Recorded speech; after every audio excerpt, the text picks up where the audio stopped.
Namaste and welcome to the weekly meeting of Essence of Knowledge program.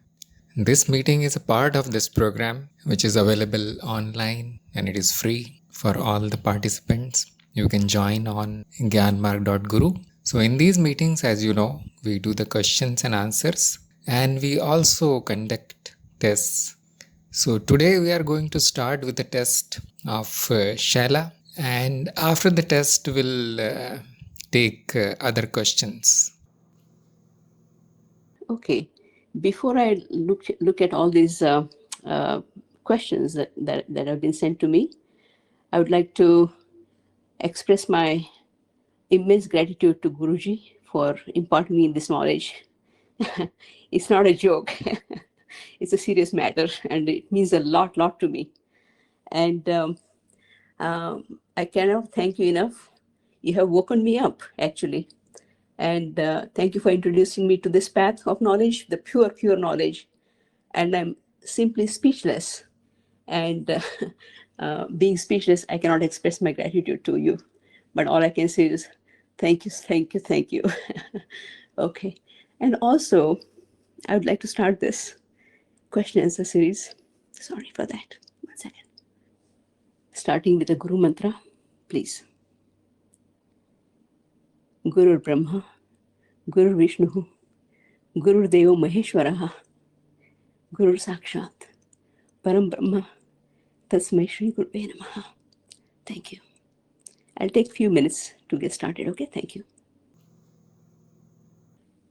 Number 1, will the path of knowledge dissolve all my sins? Path of knowledge is a subtractive path. Nothing is added, only the ignorance is removed. The fundamental ignorance is removed. And once I know that I am not the doer, once I know that I'm not this body mind, I'm completely disconnected with what I am. There's no sin in me. There's no purity, nothing in me. I am back to my original state, which is just a pure essence. And there are no sins in me. They never happened to me because I'm not a body mind anymore. I'm just a pure essence. I'm just a pure witness. So these things don't affect me. And they were just a part of dream. Whatever happened in the scenes, whatever we talk about, they were all just a part of dream. And I'm not part of the dream. I'm a witness of the dream. So that's how I would take this answer. According to me, the path of knowledge is bringing back to my original nature, my true essence. And they were all the sins or whatever it is. They were all my indoctrinations. They were all my faulty beliefs, and they were all my ignorance. So I'm pure as before. Thank you very much. Number 2, how does innocence turn into ignorance? Okay, one must note that everybody is born innocent. Everybody is born very pure. But unfortunately, there's so much of indoctrination, so much of conditioning of the mind happens throughout the life, that one starts to believe what was told. And the strong belief, the blind beliefs, I must say, they condition the mind, and you have forgotten who you are. So that's how the pure innocence gets turned into ignorance. And ignorance is nothing but presence of ideas and concepts in the mind that have not been verified by our own direct experience and logical reasoning, or you applying the valid means of knowledge.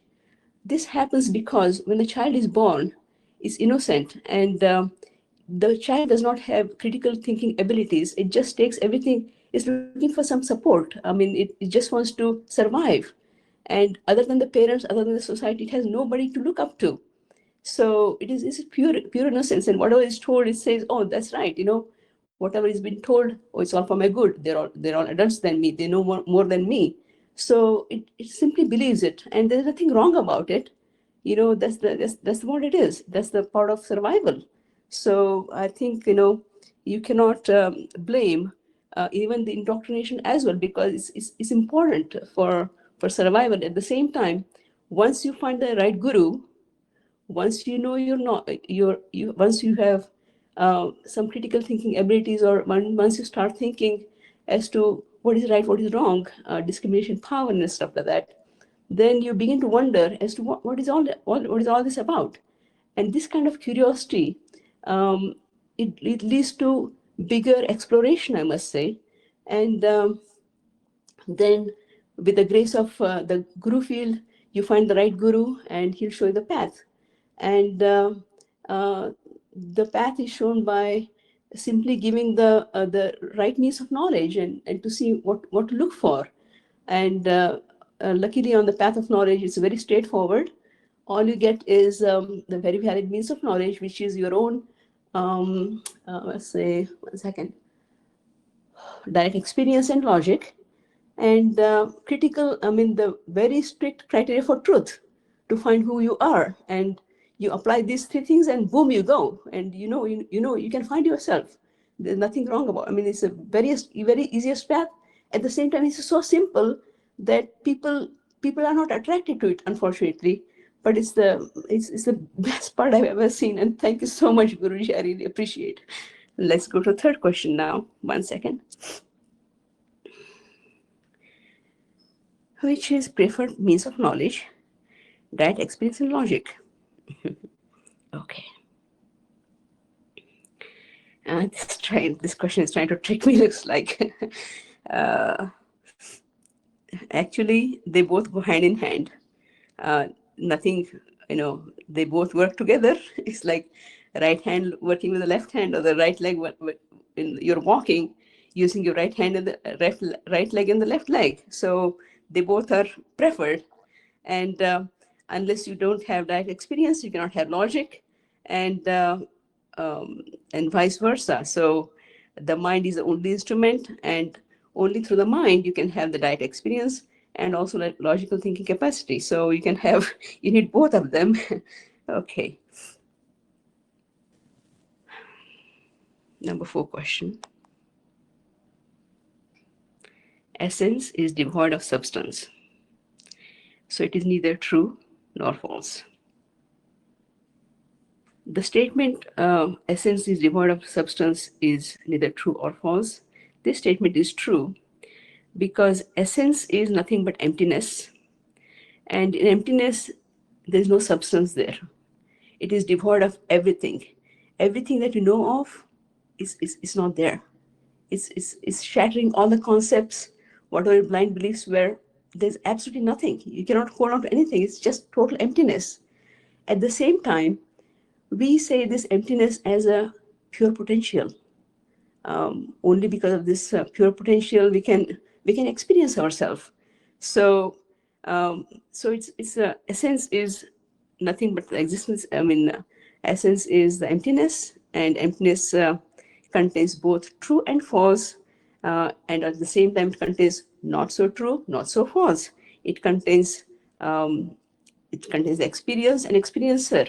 I mean, it's at the same time it contains nothing. It's like a complete emptiness. And unfortunately, this essence cannot be seen. It cannot be felt because it's unsubstantial, in the sense, there's no substance, nothing to. It's not like an object to be perceived, and that's the tricky point about this one. So essence is devoid of substance, and only with a very very pure mind you can know the unknowing, and that's how you know there is essence. When you come to the threshold of unknowing, that's when you know that there is your mind cannot reach anything anymore. So it comes to pure, unknowable, and that's the pure essence, and that's the pure emptiness. So the question number 4 is correct, is true. Number 5, what is the state of unknowing is of bliss, but that of knowledge is not. I'm sorry, let me just read. Why is a state of unknowing is of bliss, but that of knowledge is not? Okay, I'll put a comma here, and then it'll make a lot of sense to me. Why the state of unknowing is bliss, comma, but that of knowledge is not. Okay. Okay, state of unknowing is the most purest state of mind, I must say, where there's you've known everything that you know of, which is nothing. Everything that's known is the knowledge, which I mean the knowledge which is nothing but illusory experiences. It's the knowledge of illusory experiences. So the knowledge that is built upon is all, I must say, it's all corrupted with all your ignorance itself.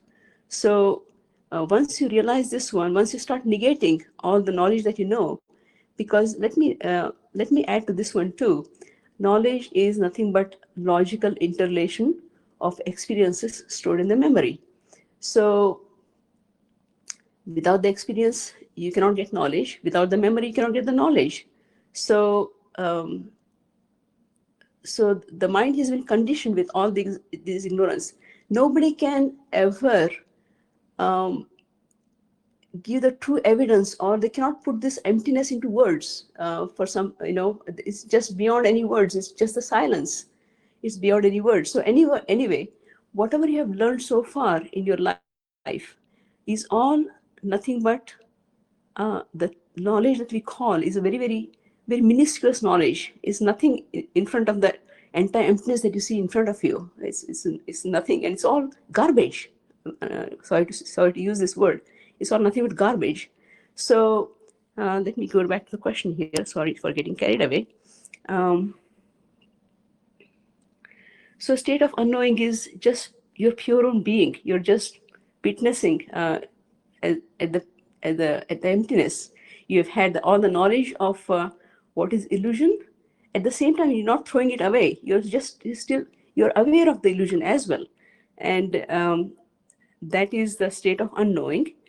And state of bliss. That's what brings the state of bliss, because you have nothing to do with anything. You're just a watcher. You're just a witness, and you're not getting involved in anything that's happening.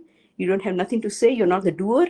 You are the universal. You're not an empty. You're not a individual anymore. So that's pure witnessing state, and this is also called as a agnostic state. I must put this one here. And then again, I think in this entire context, I explained to you what the knowledge is all about. So knowledge is nothing but knowledge of the ignorance. But the pure knowledge is above. It's a negative knowledge. Pure knowledge is negative knowledge, whereas the knowledge that we think every day for a routine everyday, that's just nothing but ignorance. So it's always paradoxical. It's very strange. You have shown me so many things, Guruji.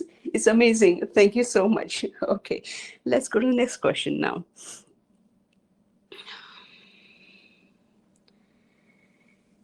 Number 6. How can an empty existence produce forms? So when we, sorry. When we mean empty existence, there's no substance there. It's absolutely pure. And a person thinks that, oh, something is coming out from this existence. Something is popping out. The existence is throwing something stuff at you. But that's not true.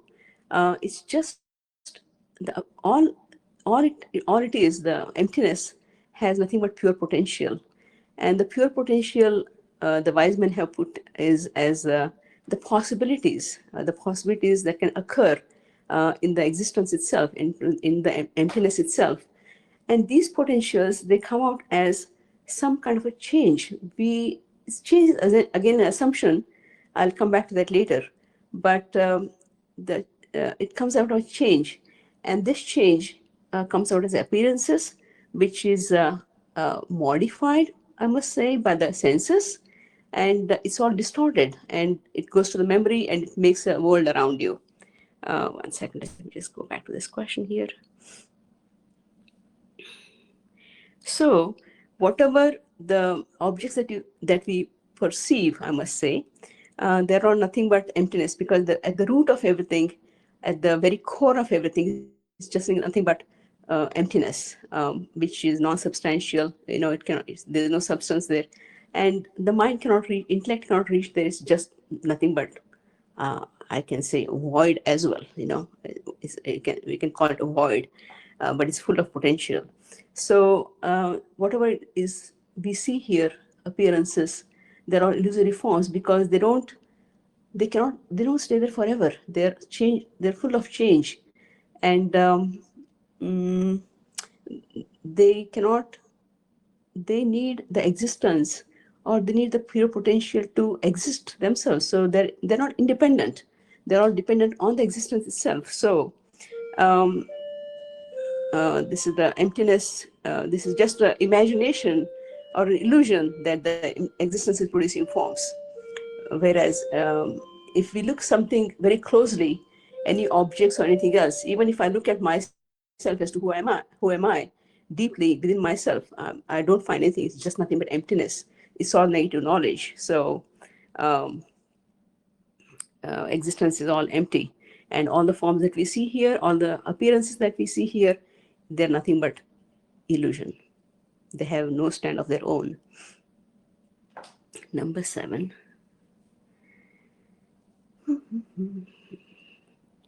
Experiencer limits itself to a body mind for experiencing a human life. True or false?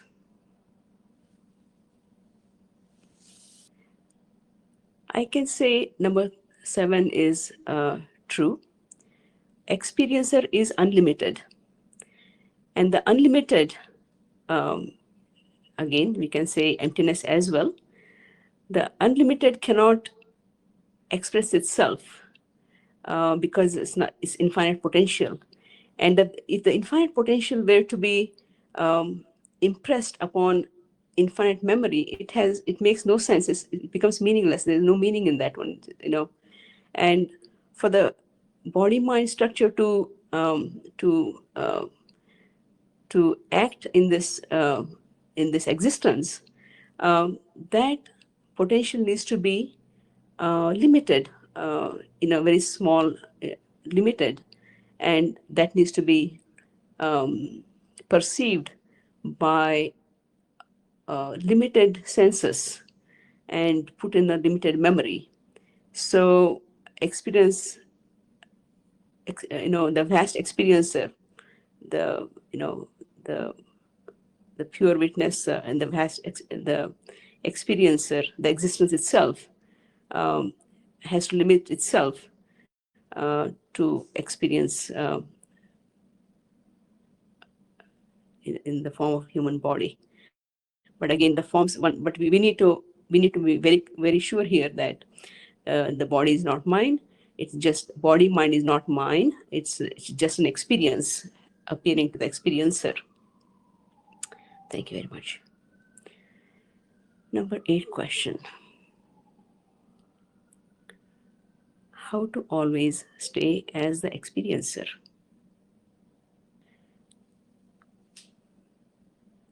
This question has some assumption built in there. Experiencer is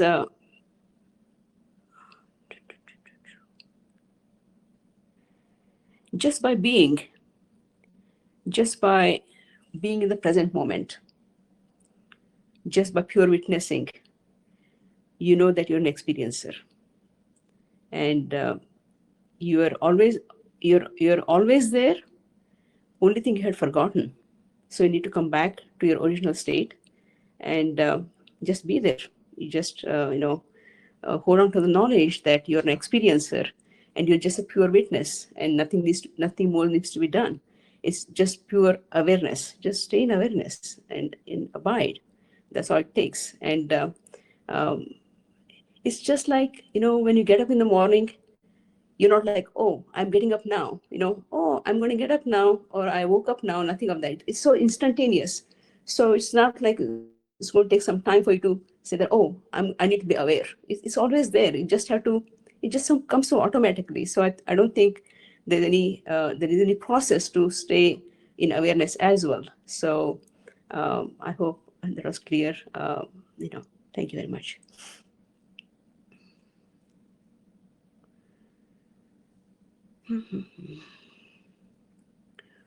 What kind of experiences are best for a seeker?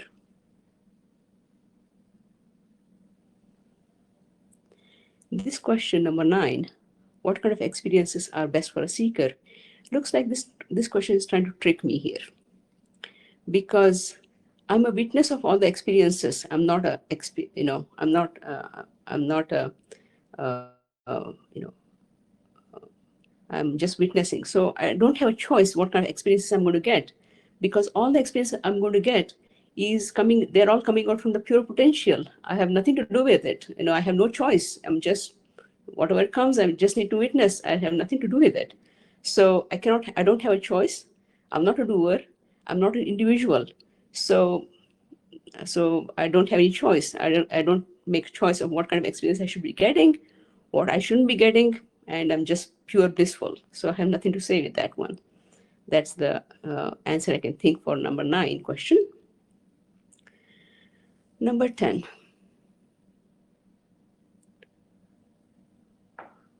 What are the main reasons for failure in contemplation?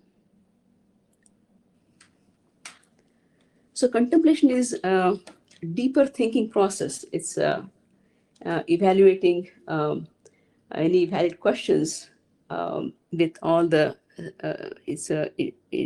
I must say, interrogation of any deeper questions with the means of knowledge, and applying the criteria of truth and the 7 fundamental questions.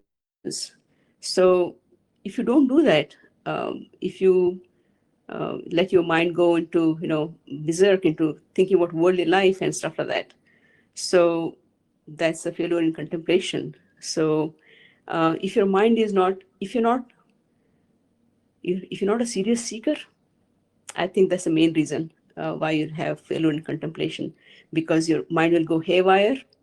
You don't know what you're doing. You just, you enjoy your, thinking, going to park and partying and all those things. And that's not contemplation. It's a very serious matter. It brings you back to where you were, and it makes you stay put in your original state. And this morning I was thinking about contemplation, and it is very. I came up with one. I came up with one very good example. Contemplation is like marinating. You put the pickles for marination, and they just marinate, and then you have, when the pickle is ready, when you eat it, you'll like say, wow, this is a good pickle, well marinated pickle. So contemplation is like marinating. Marinating. So it's a deeper question, and there's a lot to gain in that one, because through deeper contemplation, you get established in your true self. And that's the whole point about it. You want to get to the pure essence, and you don't want to be deviated from that state of mind, I must say. And I guess I'm all set with my answers. Thank you very much, Guruji. And once you're, when you get, if I can, I would like to say something else later on. And I'm done with the questions now, right now. Thank you very much. Appreciate. Thank you. Very good attempt by Shaila. Very detailed answers. And you got only one answer wrong, but the total score is 7. 7 out of 10. But you are pass. That is the good news. And you are in step number 4 now. Okay. I would like to say thanks to a few people who have helped me on this path. First of all, there's one Mr. Ravindraji from Uttarakhand, and he is the one who introduced me to this path of knowledge. And Radhaji, Nilamji, they've given me all the support during this program.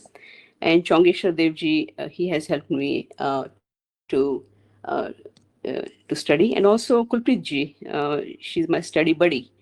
We have studied together, and we've gotten a lot from each other. So I'd like to thank all these people. And also, I mean, I'm not sure if I'm able to say this one.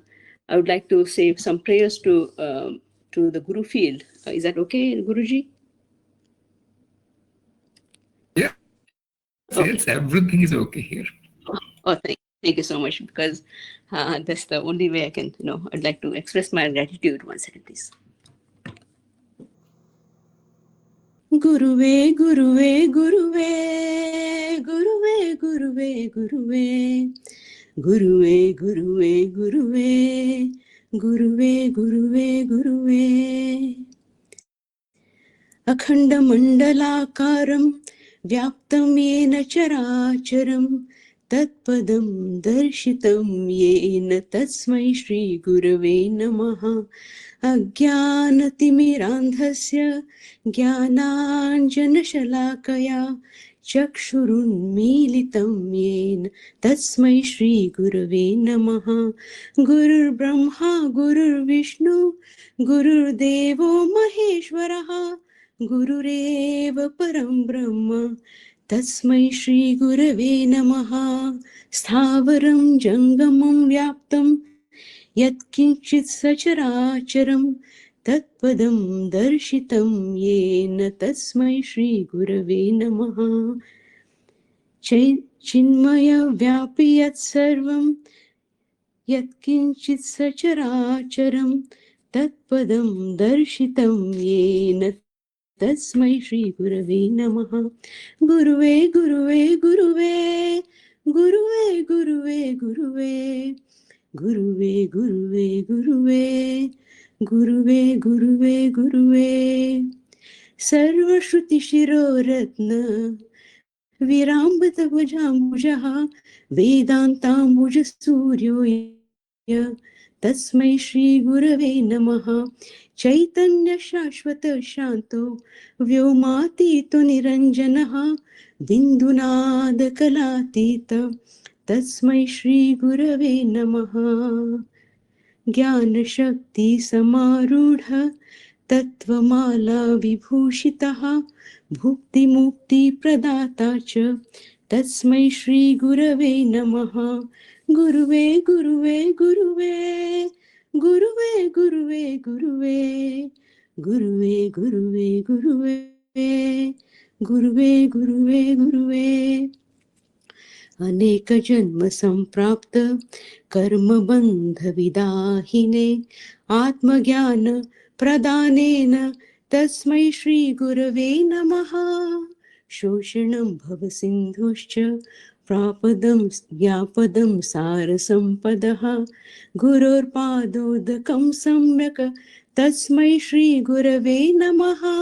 न गुरोरधिकं तत्त्वं न गुरोरधिकं तपः तत्त्वज्ञानात् परं नास्ति तस्मै श्री गुरवे नमः।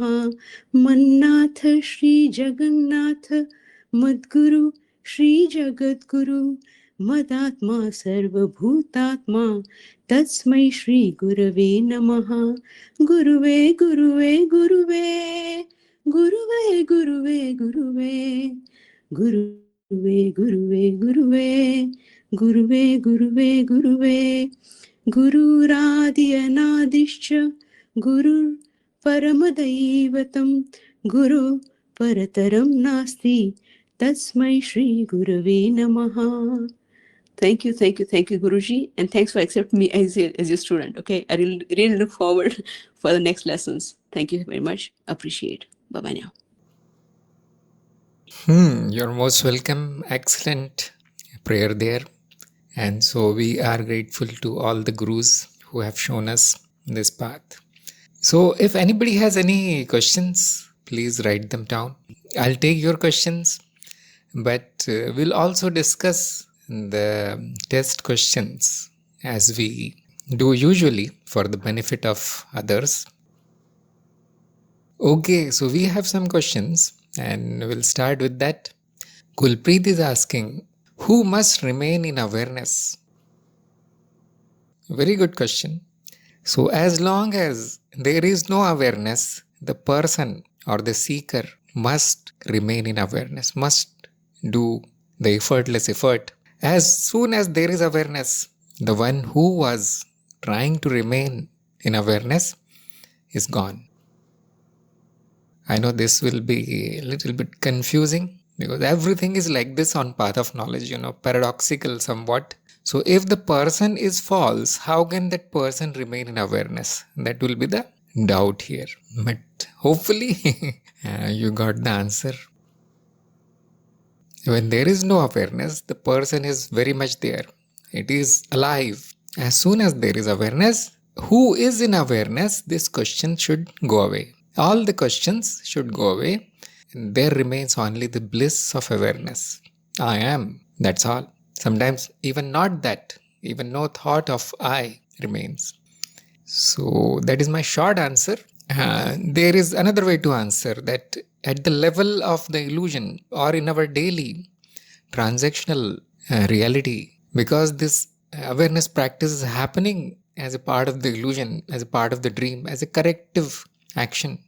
We do not mix the truth here and we stay with the illusion, fully knowing what is truth, what is not. Fully we stay in this illusion and we say that yes, the seeker is doing this practice. The seeker is doing everything possible to remain in awareness. That is the very clear-cut answer but it is at the level of illusion, transactional level. At the level of duality and non-duality, obviously, and the awareness is also illusory. The awareness practice is also part of the dream. And as usual, there is no doer. It appears to happen. So there is no question of who there. At those levels, I am the witness of the practice of awareness and I am the witness of the usual habit of darkness. Nothing wrong. Nothing wrong here in the dual or non-dual levels. Nothing much happened. But yes, all the practices, they happen in transactional sense. And this answer will be more clear to non-dual fellows. They like this kind of answers. Logical. Okay, next question by Shivam. How do I make sure that I have acquired the knowledge? Again, there are two ways to answer here. Short and sweet answer is, if there is no surety, if there is no certainty, that means you have not acquired the knowledge. Isn't it? Isn't it very clear? Suppose you taste the sugar. Do you have any doubts that sugar is sweet? And if there is a doubt, what did I taste? Is it sweet or not or what? That means you did not taste the sugar. You tasted probably something else, salt or something else by mistake. So if there is no surety, there is absolutely certain that there is no knowledge. That is short answer. And the long answer is you should ask your guru. Whomever is teaching you, you should ask that person. You should express your ignorance first. You should tell about what do you know. Just like this test today, what are we trying to do? We are trying to somehow test whether something was absorbed or not. It is not 100% reliable way to know who has the knowledge, because only that person will know. They can tell whether I have the knowledge or not. But if there is doubt, no, that means something is wrong. If there is absolute clarity about the knowledge, nobody will say, please tell me whether I have knowledge or not. I'm not sure if I have knowledge or not. So there are like practical ways, empirical ways to test the knowledge, like this test. And there are some other observations that the guru can do, like changes in behavior, changes in speech, and so on. Only the other person can guess, because you are unable to find, which is very strange, isn't it? It is very strange. Either you get the knowledge or you don't get it. There is no middle ground here. You can ask others to evaluate your knowledge. There are some signs of knowledge that the person becomes peaceful, blissful, the progress happens, detachment happens, dropping of unnecessary actions happens. Sometimes, you see, not always. That's why I'm saying it is not very reliable to measure the knowledge or to detect whether somebody is knowledgeable or not. You will not find anything special in a Gyani or a knowledgeable person with self-knowledge. They look ordinary. Ultimately, their own level of satisfaction decides how much they know. The seeker himself or herself needs to arrive at this decision. If there is no surety, yes, one thing is certain, that something is wrong. Either the path is not suitable, or the guru is not suitable, could not teach nicely, or that seeker is not ready. There are no outside or inside reliable ways to tell.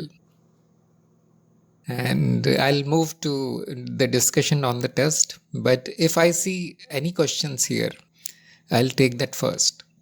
So her first question was, will the path of knowledge dissolve all my sins? And her answer was correct. Perfect. This is very unusual question for somebody on path of knowledge, because we never talk about sins or virtues or good deeds or bad deeds. We say it is all illusion and then we go home. So it is very unusual for somebody on path of knowledge to talk about this sin. But this question is designed to test whether these beliefs are still there in the seeker or not. And obviously she said, oh, there is nothing, I'm absolutely pure. But some people can say, well, practically it will not do anything. Yes. There is a law of the mind, or law of the memory we call it. It is the karmic law, or the law of action and consequence. So even though we do not call it sin or anything, we recognize this law. It is well known, it is well accepted by everybody, every master, every guru. The law of action and consequence, or the karmic law. So it says that it does not matter how much knowledge you have, it does not matter you are Brahman, the law will work on this body-mind instrument. So the good news is it is not me. So if it works, no problem, I'll accept it. The knowledge brings acceptance. Yes, we come down in the illusion, in the Maya. We accept, yes, this is how it is. I accept all the laws, all the terms and conditions of Maya. And we go through the fruits of our action. Not only bad ones, good ones also, you see. We'll get all the fruits. But there is a good thing, that after knowledge, at least the unnecessary is dropped, and these undesirable actions, they stop almost. Sometimes by mistake, by chance, things can happen, but that is not written in our account of sins. So sin is simply a poetic way or a concept, display the karmic situation of somebody, although there is nothing like this. So we let it happen, that's all, fully knowing it is happening as a dream, in the dream. So its burden is reduced, even if you have done something, because everybody has done something, isn't it? Small or big, doesn't matter. But it will reduce the effect of it. It will not destroy the effect completely, but it will stop the upcoming issues. Almost 99% of it is gone, and that causes accelerated evolution, spiritual evolution.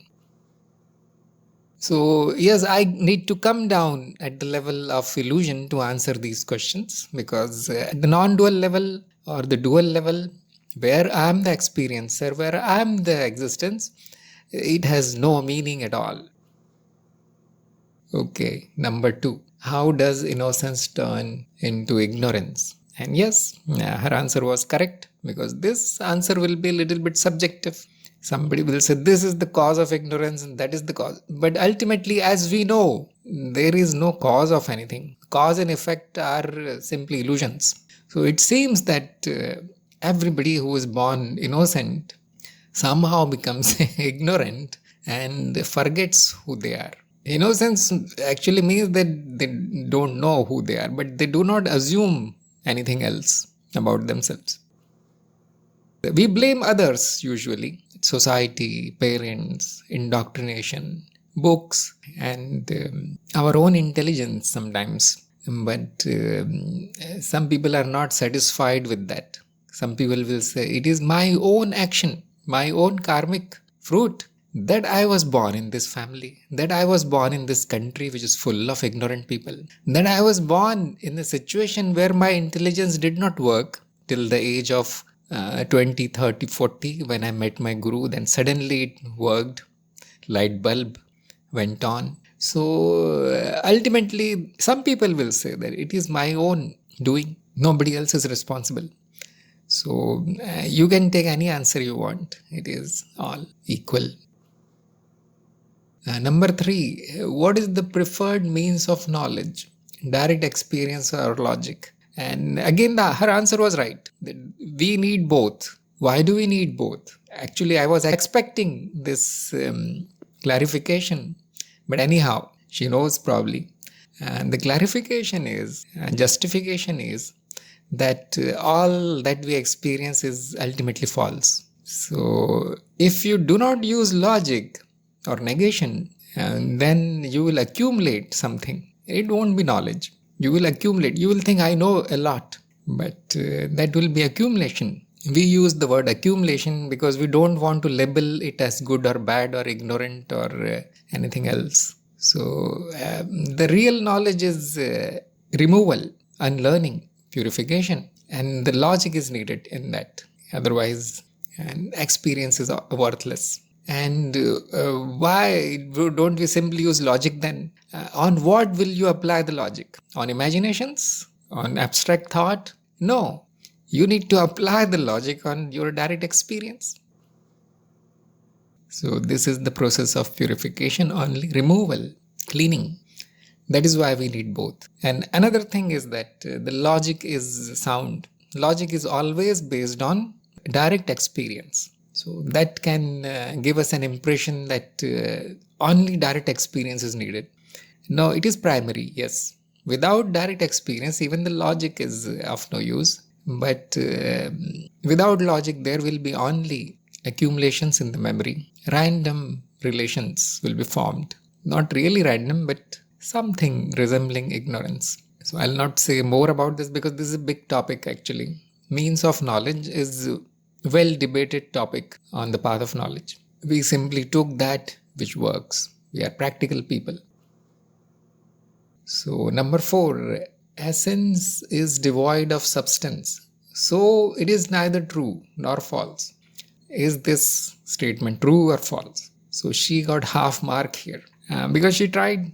We must remember that the criterion of truth is changeability, not presence or absence of substance. That's what I wanted to hear. That is the accurate answer.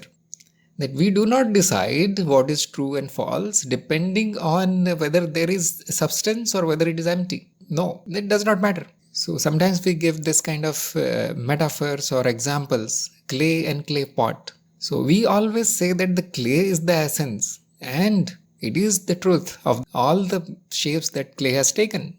All the shapes, none of them is the true shape. But the clay is material, isn't it?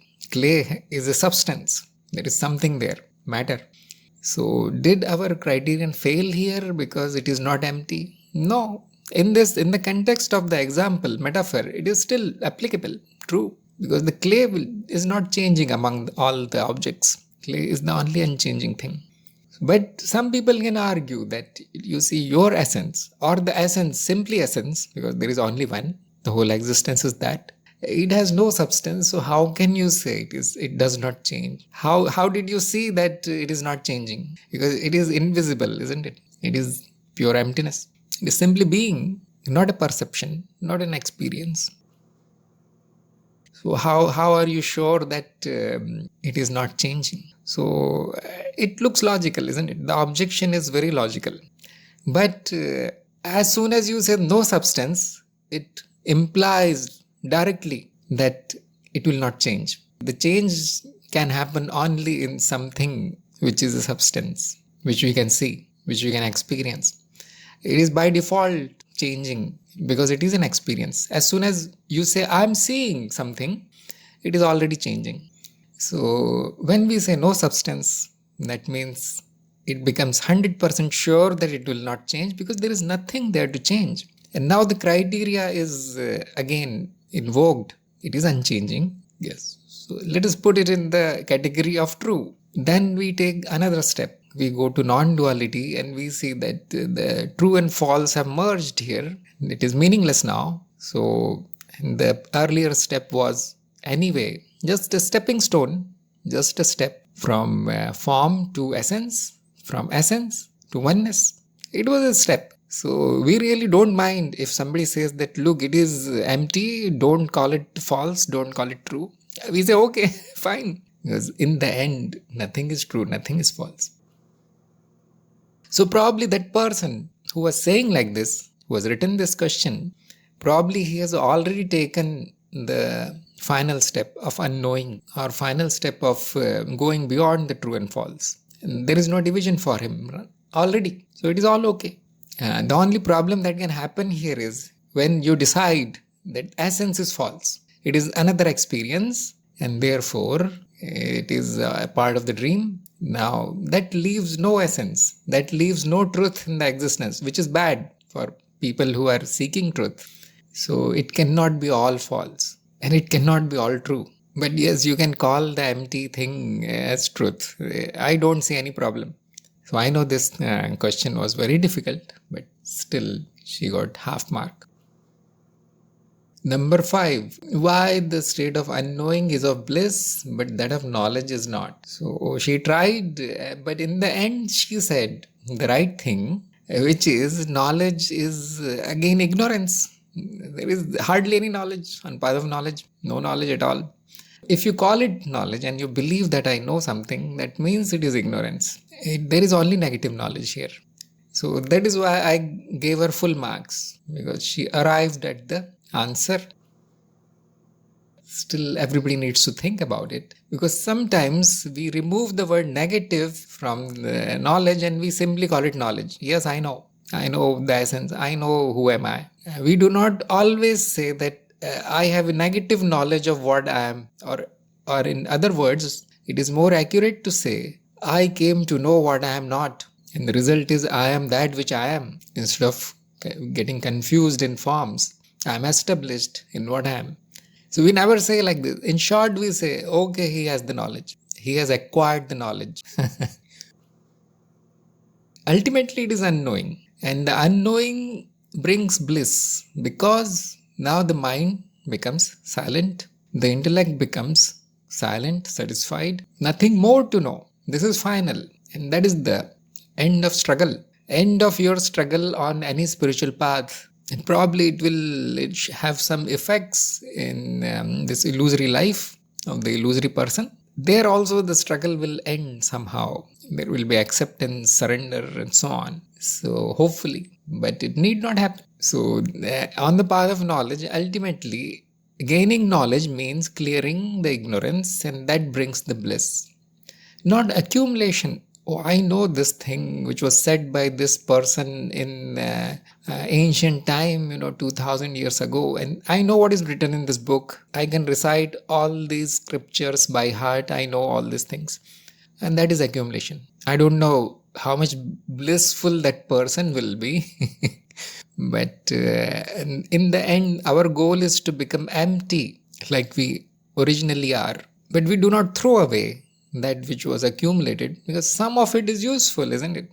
Like if you want to teach somebody, if you want to write a book, or your practical knowledge, your skills, knowledge of science, technology, it is very useful in day-to-day life. So we don't throw away, but we know it is an accumulation. It is useful, but not true. So that does not bring bliss. This must be the direct experience of many people, that too much bookish knowledge will not guarantee that you are in a blissful state. Okay, how can an empty existence produce forms? So here she got half mark. There is one problem in this question, that there is an assumption that it is saying that existence, it produces something. That is the problem. It does not matter whether it is empty or not, but it never produces anything. I was expecting this answer. Concept of production, creation, emergence, etc., is a human thought. It is our concept, which we have superimposed on the existence. The existence is doing nothing. There is no production going on. There is no factory of producing forms there. There is no will. There is no desire. There is no need. Nothing. What is there then? Don't ask, because there is the limit of knowledge. It is unknowable.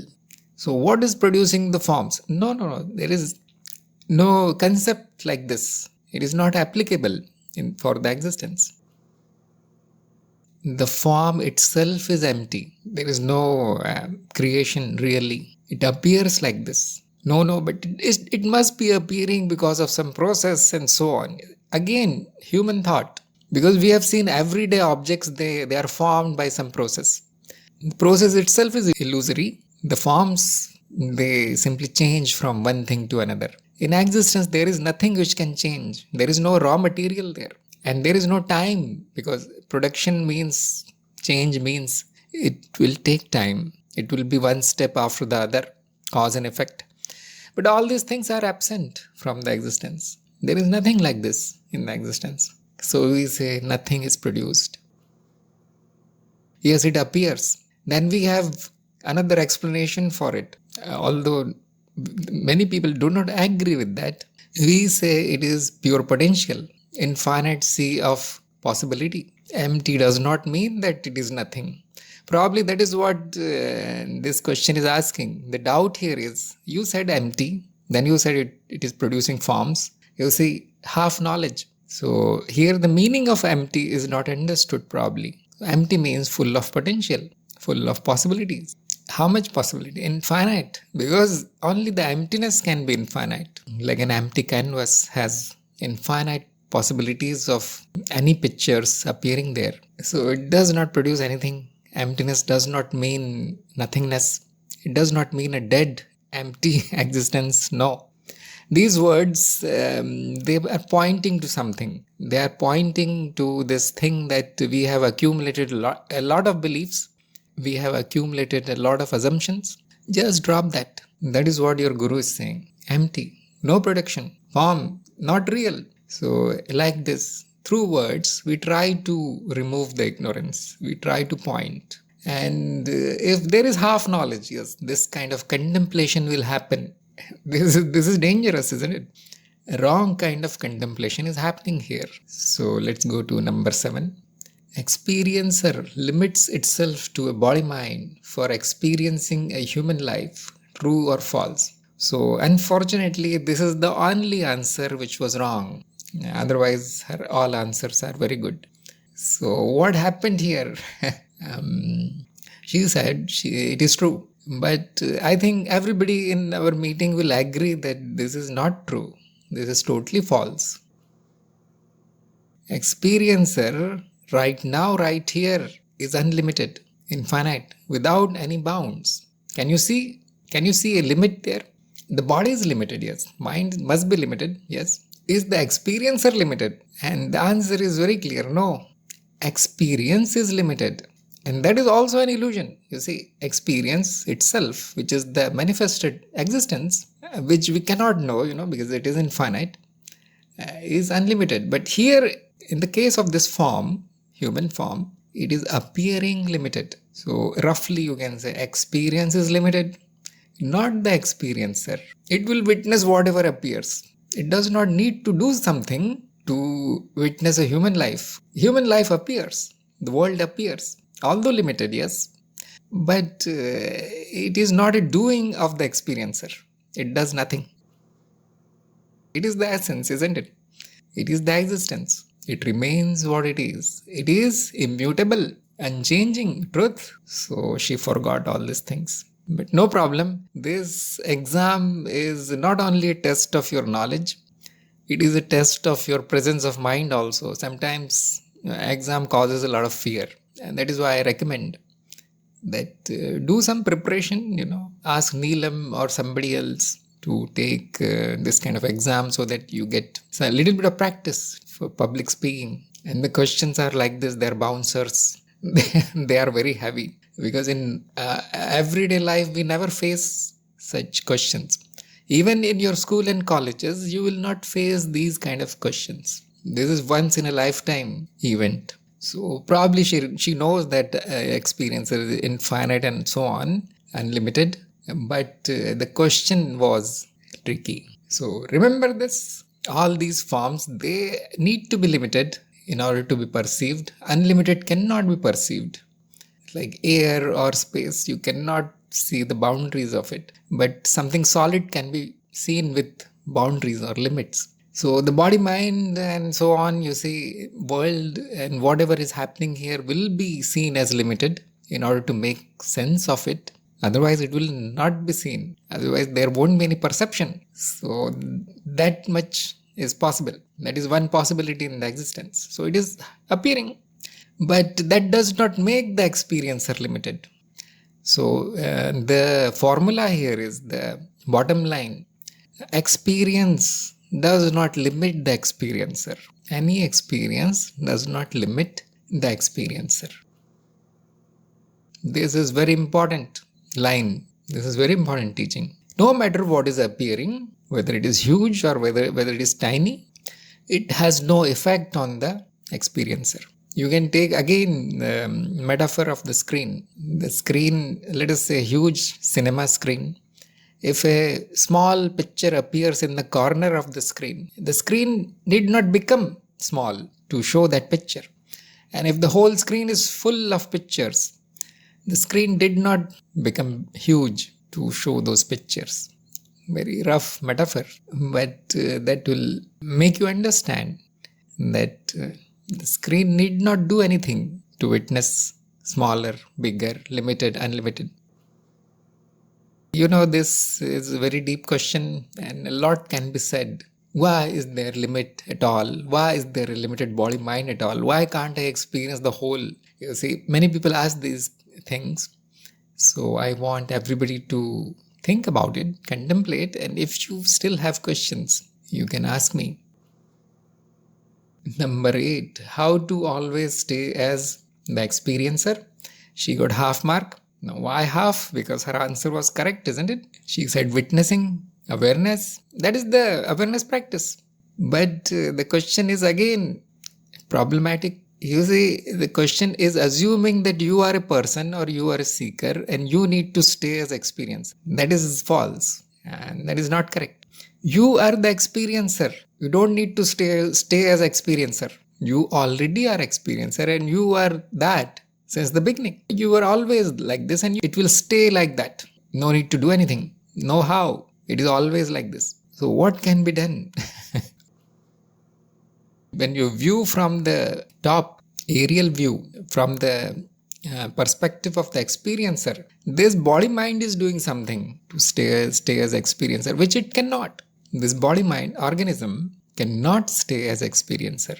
It is a fleeting experience. It is a momentary illusion. What can it do? It cannot become. So the best thing, next best it can do is remember what it is. Remember what its essential nature is. And that is the awareness practice. That is the witnessing practice. And we don't call it witnessing sometimes because there is always witnessing. Was there any time in your life when there was no witnessing? But the knowledge is always not there. That is the issue. We forget the true nature. And that is awareness practice. Remember it. Nothing more needs to be done because you cannot become the experiencer. This body-mind will not become it. It will not stay as that. Experiencer is always staying as what it is. And the body-mind will always remain what it is, illusion. There is no other possibility. You can remember sometimes.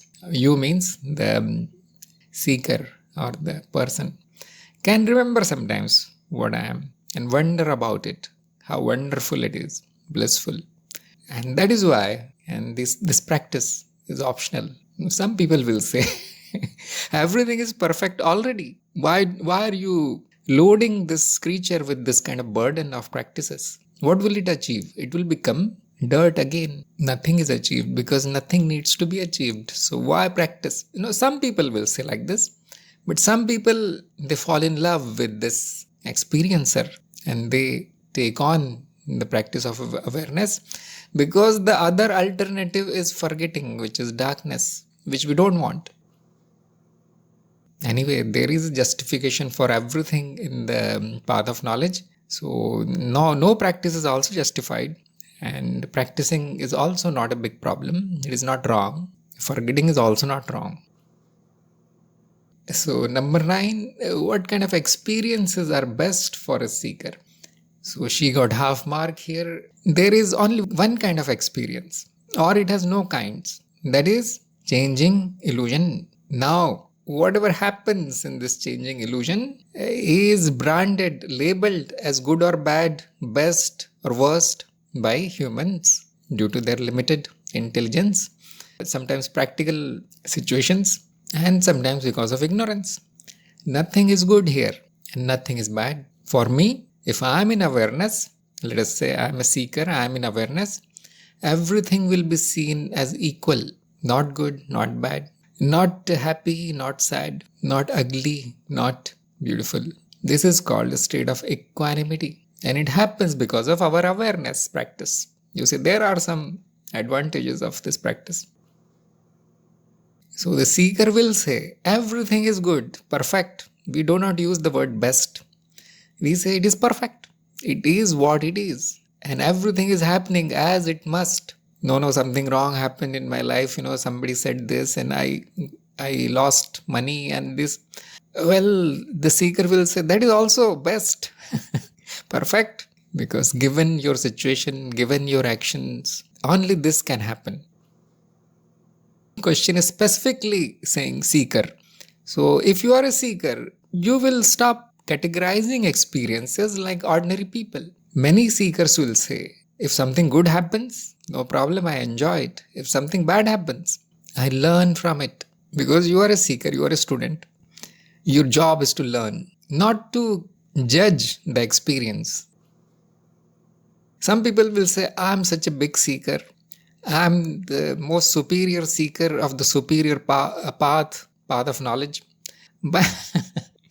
But why do bad things happen to me? I have never done anything bad in my life. Why are bad things happening to me? Why I am suffering? So the first thing is there is no knowledge there. This person is not a seeker. So that equanimity will stop this kind of stupidity. If something good happens, you know that it is not going to last. You know this law of the mind, that it balances everything. And you also know that it is going to balance. So you prepare yourself. And if something bad happens, which we do not desire, which this creature does not desire, it calls it bad. The same thing can be good for somebody else. It always happens like this.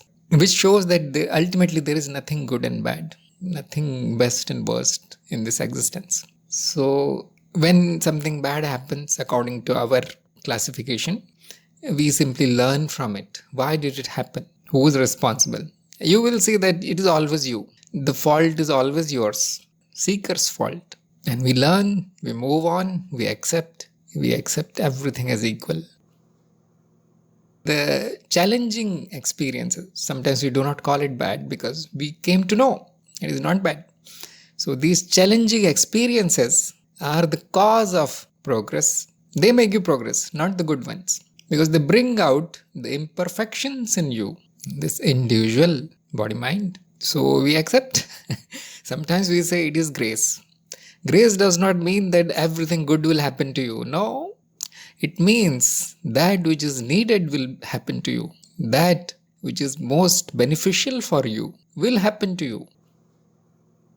Sometimes that is very painful. Everybody knows this. Every seeker knows this. So anyway, I added into the answer, but the short answer is there are no kinds of experiences. It is all. Sometimes we say mental. You see, in your program, first we classify it into 3 parts: world, body, mind, and then we say we reduce everything to mental.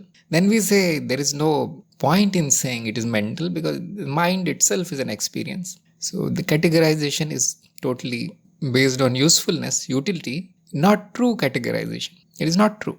There are no kinds. Or you can say only one kind. It is an illusory, fleeting dream. Yes, if you want to utilize them, utilize it.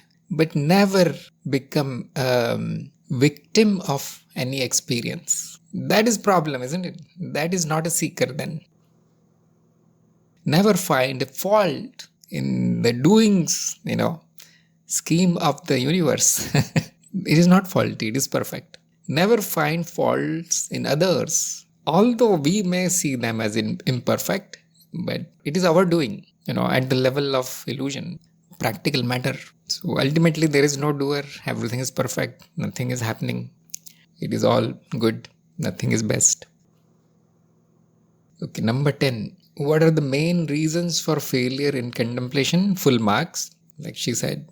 It can be unfulfilled desires. Like the mind goes in search of those daydreams. I'll do this and I'll do that. I'll get this. I want this. You see, that means whatever you are concentrating on failed. And there are more reasons. For example, not listening carefully, not knowing meanings of the words, so on. So I need not give you the whole list of what causes failure. You will know. That is why these qualities are necessary, like attention, interest, curiosity. Because if all these things are present, and then it is guaranteed that you will learn something. And there is one more which is called detachment, which is not complete detachment like advanced seeker. It is simply disinterest in worldly activities, putting your spiritual goal as the highest. That will be called uprati in Sanskrit. So if these qualities are there, then the chances of failure in contemplation and so in path of knowledge are less. So that is why cultivation of qualities of a seeker is very important. Even though you got the knowledge, no problem. Still, we grow there. So in one sentence, you could have said, the main reason for failure is lack of qualities. Instead of giving the long list, one sentence is enough. That is all today's test questions. Hopefully everybody enjoyed the test and everybody benefited. So we will end today's meeting here, and I'll see you next time. Thank you everybody for attending today's meeting. Namaste.